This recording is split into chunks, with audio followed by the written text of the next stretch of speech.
General operation.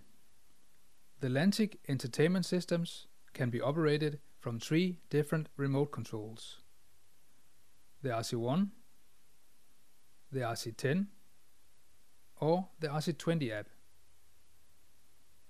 The RC20 app is a free app that can be downloaded from the App Store.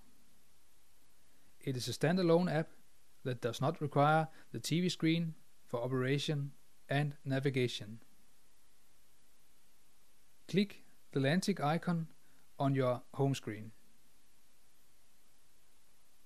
Now the zones page appears.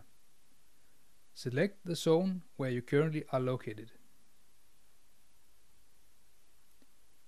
Now the Lantic menu appears. The menu is easy to recognize because it is similar to the one you see on the TV screen and therefore easy to operate. In the top and in the bottom of the screen you have the most common function available.